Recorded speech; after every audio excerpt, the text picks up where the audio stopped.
आदाब, सुनहरे तेलंगाना में आपका इस्तकबाल है। मैं हूं आपके साथ सैयद अनवारुल्लाह गौरी। बढ़ते हैं खबरों की तफसील की जानिब, लेकिन उससे पहले एक नजर हेडलाइंस पर।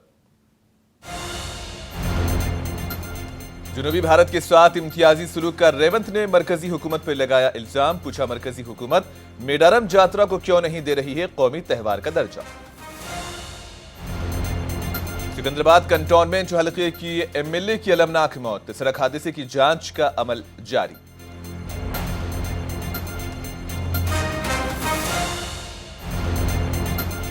सीनियर आईएएस अफसर जन्नत हुसैन का इंतकाल, मुसलमानों को 4% रिजर्वेशन दिलाने में अहम किरदार किया था अदा। कामारेड्डी में गोदामों में मरम भरकर रखने का इंकशाफ, गैर कानूनी सरगर्मियों के बावजूद इंतजामिया और मुतालिकीन पर लापरवाही का लगा इल्जाम। वजीर आला तेलंगाना रेवंत रेड्डी ने भी जुनूबी हिंद के साथ इम्तियाज बरतने और जुनूबी भारत के साथ सौतरा सलूक करने का मरकजी हुकूमत पर इल्जाम लगाया। इन्होंने कहा कि अगर कुंभ मेला कौमी त्यौहार हो सकता है और मेले के लिए 100 करोड़ रुपए दिए जा सकते हैं, तो सम्मक्का सारलम्मा यात्रा के लिए सिर्फ 3 करोड़ रुपए क्यों, जबकि ये जुनूबी भारत का कुंभ मेला माना जाता है। उनका कहना था कि मरकजी हुकूमत की जानिब से शुमाली और जुनूबी हिंदुस्तान के बीच इम्तियाज करना अच्छा नहीं है। रेवंत रेड्डी ने मजीद पूछा कि हम सभी राम मंदिर को जा रहे हैं, तो पीएम मोदी और अमित शाह को मेडारम यात्रा को आने में क्या दुश्वारी है। इस मौके पर रेवंत रेड्डी केसीआर को निशाना बनाने से भी नहीं चूके। उनका कहना है कि बीआरएस सरबराह ने पिछले 10 सालों में माजी के आंध्राई हुक्मरानों के मुकाबले रियासत को ज्यादा नुकसान पहुंचाया, लेकिन पीएम मोदी ने उनको ऐसा करने से रोकने की जहमत तक गवारा नहीं की और मरकज ने अभी तक केसीआर की बदउनवानी पर एक भी केस दर्ज नहीं कराया। रेवंत रेड्डी के मुताबिक केसीआर और बीजेपी में सीटों के बंटवारे पर बात हुई। केसीआर 7 सीट को लेकर बीजेपी को 10 सीट देंगे।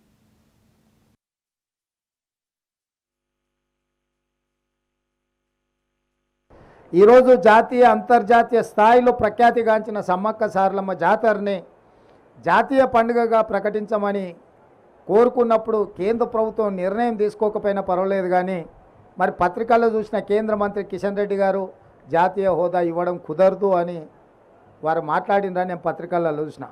ఒకవేళ అది నిజమే అయితే ఈ వివక్ష మంచిది కాదు. కుంభమేళాను మీరు జాతీయ పండుగ చేయొచ్చు, కుంభమేళాకు కేంద్ర ప్రభుత్వం వందలాది కోట్ల రూపాయల నిధులను విడుదల చేయొచ్చు. ఈ పండగకి మీరు నిధులు ఇవ్వకపోతే పత్రికలలో రాస్తే 3 కోట్ల రూపాయలు ఇచ్చారు. 45 లక్షల కోట్ల రూపాయల బడ్జెట్ ఉన్న కేంద్ర ప్రభుత్వం మన ప్రాంతంలో జరిగే దక్షిణ కుంభమేళ సమ్మక్క సారలమ్మ జాతర కేవలం 3 కోట్ల రూపాయలు కేటాయించిందంటేనే ఈ వివక్ష ఏ విధంగా ఉన్నదో, కేంద్ర ప్రభుత్వం ఎంత నిర్లక్ష్యం చేస్తున్నదో తెలంగాణ ప్రాంతాన్ని సమ్మక్క సారలమ్మ జాతరని మీడియా మిత్రులు అర్థం చేసుకోవాలి. అందుకే ఇప్పటికైనా కిషన్ రెడ్డి గారు మీరు మాట్లాడిన మాటల్ని మీరు ఉపసంహరించుకోండి.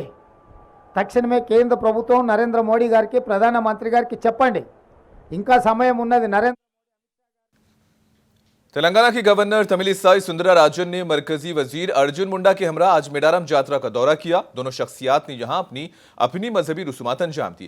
याद रहे कि यह यात्रा आदिवासियों का सबसे बड़ा त्यौहार है और मुलुगु जिले के जंगलाती इलाके में होने वाली इस यात्रा में मुल्क भर से हजारों भक्त शामिल होते हैं। मीडिया से बात करते हुए गवर्नर डॉक्टर तमिलिसाई ने मुल्क और रियासत की खुशहाली के लिए प्रार्थनाएं की और यात्रा में शामिल हो रही कबायली बरादरी को मुबारकबाद पेश की।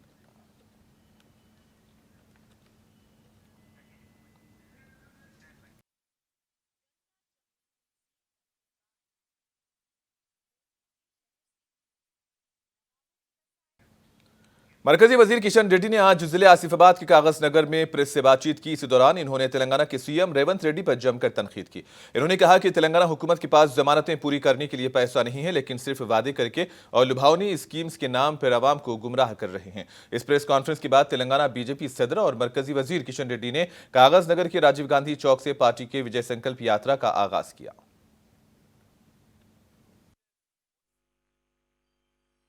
6 గ్యారెంటీల పేరుతో గారడీ చేశారు కదా, 6 గ్యారెంటీలతో గారడీ చేసి అధికారంలోకి వచ్చారు.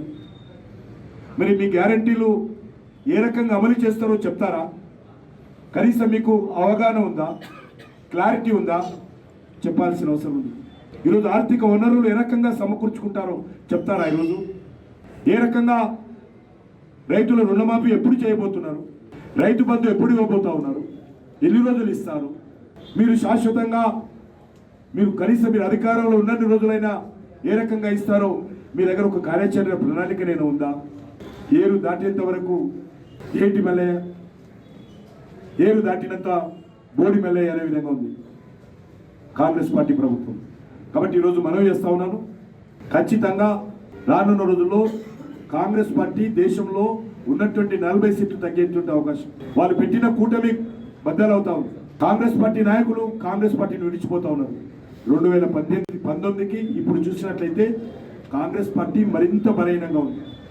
ఇప్పుడు 3 రాష్ట్రాలు అధికారంలో ఉంది. హిమాచల్ ప్రదేశ్ 4 సీట్లు బీజేపీ గెలుస్తారు, అలా అధికారంలో ఉన్న వాళ్ళు ఒక్క సీటు కూడా కాంగ్రెస్ పార్టీ గెలవదు. కర్ణాటకలో అధికారంలో ఉన్నారు, కర్ణాటకలో కూడా 25 సీట్లు బీజేపీ గెలుస్తుంది. తెలంగాణలో అధికారంలో ఉన్నారు, తెలంగాణలో కూడా మరి ఒక్క సీటు రావడం కూడా ఈరోజు కాంగ్రెస్ పార్టీ కష్టంగా ఉంది. వాళ్ళు అనుకుంటున్నారు ఈరోజు వాళ్ళు ఏ ప్రాతిపదికన కాంగ్రెస్ ఓటేస్తే దేశానికి మేలు జరుగుతుందో చెప్పాలి. ఈరోజు ముఖ్యమంత్రి గారు అంటున్నారు మీరు 17కు 17. डिप्टी चीफ मिनिस्टर भट्टी विक्रमार्का ने आज Telangana state renewable energy development corporation का जायजा इजलास लिया।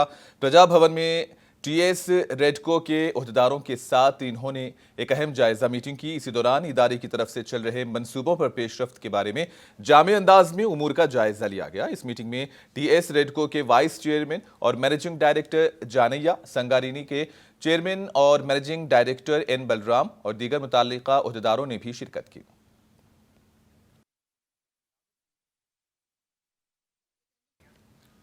सिद्दीपेट कलेक्टर को महकमे आबपाशी का स्पेशल सेक्रेटरी मुकर्रर कर दिया गया। सिद्दीपेट के जिला कलेक्टर पाटिल प्रशांत जीवन का तबादला कर दिया गया और अब महकमे आबपाशी में हुकूमत के स्पेशल सेक्रेटरी के तौर पर उनका तकर्रुर हुआ है और उनकी जगह Kamareddy additional collector local bodies M Manu Chaudhary लेंगे।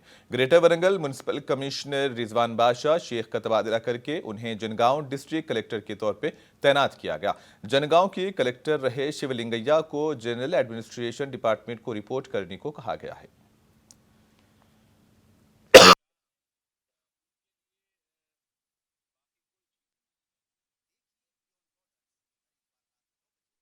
हैदराबाद के मुजाफात में जुमा की सुबह एक सड़क हादसे में तेलंगाना कानून साज असेंबली की सबसे कम उम्र रुकन की मौत हो गई। लसिया नंदिता की पटनचीरू आउटर रिंग रोड पर सड़क हादसे में मौत हुई। रोड क्रैश बैरियर से उनकी कार के टकराने की वजह से यह हादसा पेश आया। एमएलए लसिया की जान चली गई जबकि उनके ड्राइवर को चोट आई है। हादसे के वक्त वो एक ड्राइवर और एक बंदूकबरदार के साथ सफर कर रही थी। एमएलए लसिया ने अपने वालिद सायन्ना के इंतकाल के बाद सियासत में कदम रखा था। वो सिकंदराबाद कंटोनमेंट में एक मकबूल एमएलए बन चुकी थी।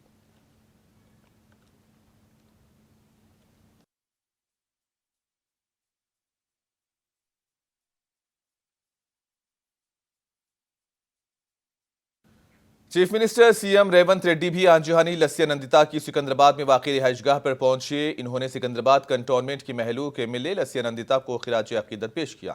चीफ मिनिस्टर के हमराह दूसरे रियासती वुज़रा भी खिराज अकीदत पेश करने वालों में शामिल थे। भारत राष्ट्र समिति के सदर और तेलंगाना के साबिक चीफ मिनिस्टर के चंद्रशेखर राव ने अपनी पार्टी के एमएलए की मौत पर गम का इजहार किया। केसीआर भी लसिया की रिहाइशगाह पर पहुंचे थे और लवाहिकीन को पुरसा दिया और उन्हें दिलासा देने की कोशिश की। इन्होंने लसिया की अलमनाक मौत पर सदमे का इजहार किया। कहा कि वो छोटी उम्र में एमएलए बनी थी। केसीआर ने लसिया के अहले खानदान से दिली ताज़ियत की और यकीन दिलाया कि बीआरएस उनके साथ खड़ी रहेगी।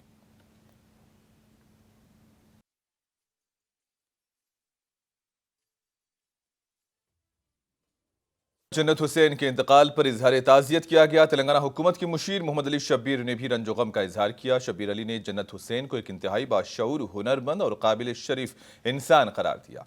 मरहूम मुख्तलिफ उमूर पर एक अथॉरिटी थे और IAS ऑफिसर की हैसियत से उन्होंने सौंपी गई हर जिम्मेदारी को बड़ी महारत से निभाकर दिखाया था। मरहूम से अपनी वाबस्तगी को याद करते हुए शब्बीर अली ने कहा कि जन्नत हुसैन ने 2004-05 में गैर मुनक़सिम आंध्र प्रदेश में 4% मुस्लिम रिजर्वेशन लाने में अहम किरदार अदा किया था। शब्बीर अली के मुताबिक इन्होंने डॉक्टर राजशेखर रेड्डी और जन्नत हुसैन के साथ मिलकर तकरीबन 17 बड़े महकमों से मंजूरी हासिल करने का बड़ा काम अंजाम दिया था और रिजर्वेशन को सिर्फ 58 दिनों में नाफिज कराया था।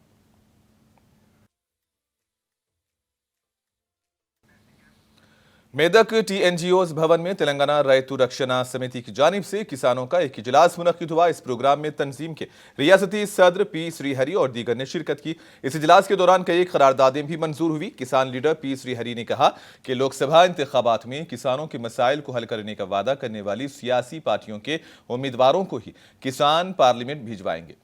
इन्होंने कहा कि मुल्क और रियासत की 50% से ज्यादा आबादी रोजगार के लिए ज़राअत पर इन्हिसार करती है। वोट का हथियार हमारे किसानों के हाथ में है। P श्रीहरि ने किसानों को फसलों की अक़ल तरीन इमदादी कीमत फराहम करने की भी मांग की। इस मौके पर तेलंगाना रैतु रक्षणा समिति के दीगर कायदीन भी मौजूद थे।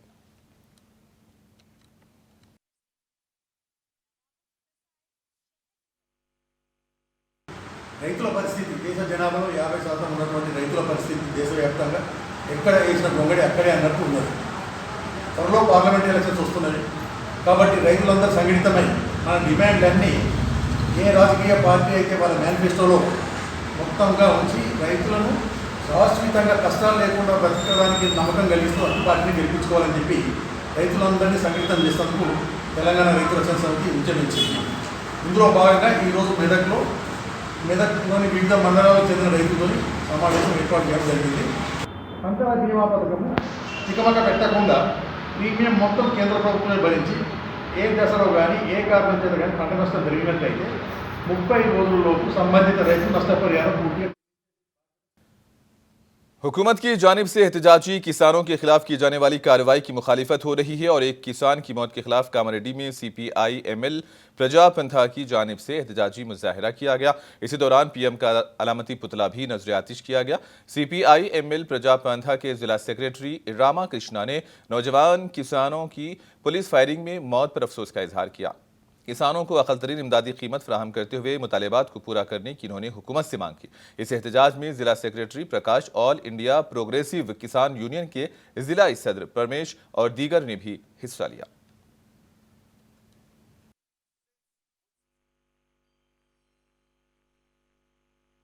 ఇప్పటికైనా నరేంద్ర మోడీ ప్రభుత్వం రైతాంగం పట్ల రైతాంగం చేస్తున్నటువంటి న్యాయమైన డిమాండ్ పట్ల స్పందించకపోతే ఈ రానున్న ఎన్నికల్లో రైతాంగం ప్రజానికం మొత్తం దేశంలో ఉన్నటువంటి ఓటర్లందరూ నీకు తగిన బుద్ధి చెప్తారని CPI-ML మాత్రమేగా మేము హెచ్చరిస్తా ఉన్నాం.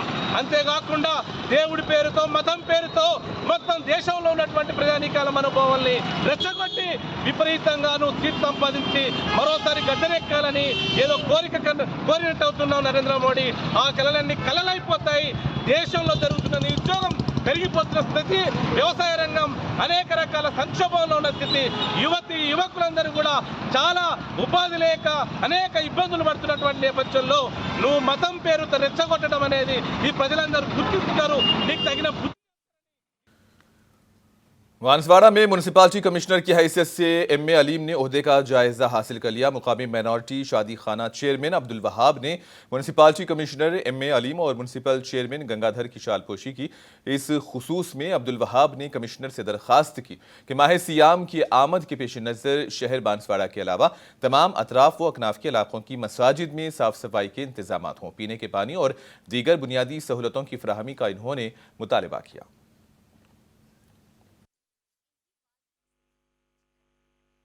रमज़ान आ रहा है और यहाँ पर कल इतवार के दिन शब बारात है।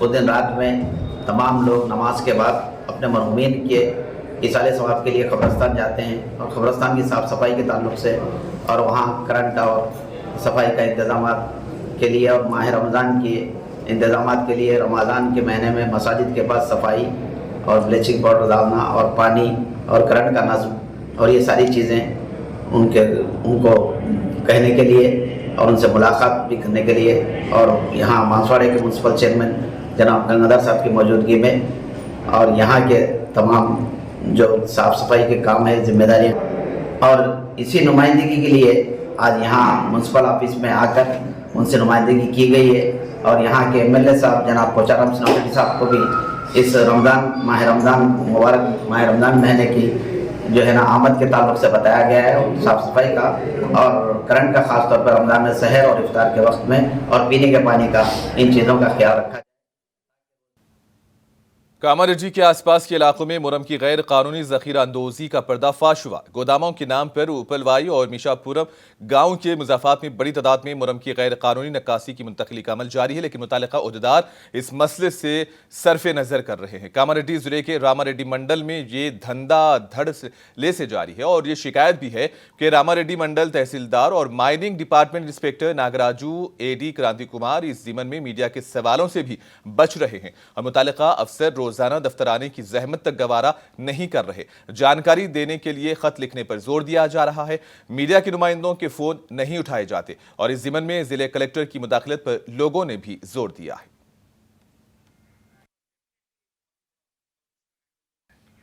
हैदराबाद में गैर कानूनी तरीके से शराब का धंधा उरूज पर है। Additional DCP south west zone Ashfaq ने इस जिमन में तफसीलात बतलाई। गोलकुंडा पुलिस ने जुमेरात की रात गोलकुंडा इलाके में बंजारी दरवाजा इलाके में एक बुलेट शॉप छापा मारा और विस्की की 150 बोतलें जब्त की, जो गैर कानूनी तौर पर जखीरा करके फरोख्त की जा रही थी। इस मामले में मुलजिम शोभा और उसके बेटे संदीप सिंह को गिरफ्तार किया गया।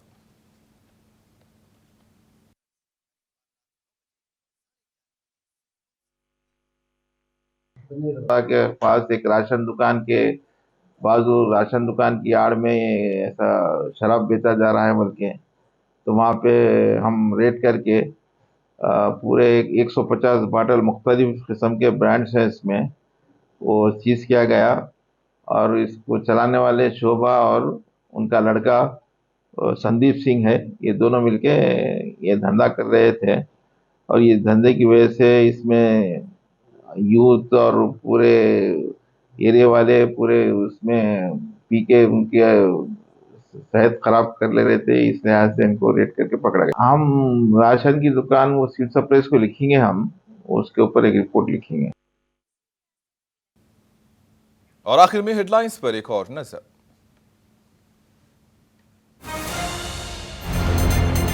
जनूबी भारत के साथ इम्तियाजी सुलूक का रेवंत रेड्डी ने मरकजी हुकूमत पर लगाया इल्जाम। पूछा, मरकजी हुकूमत मेडारम जात्रा को क्यों नहीं दे रही है कौमी त्योहार का दर्जा।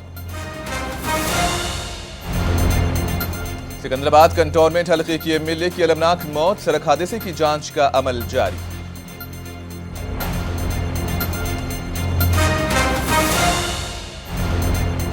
सीनियर आईएएस अफसर जन्नत हुसैन का इंतकाल, मुसलमानों को 4% रिजर्वेशन दिलाने में अहम किरदार अदा किया था।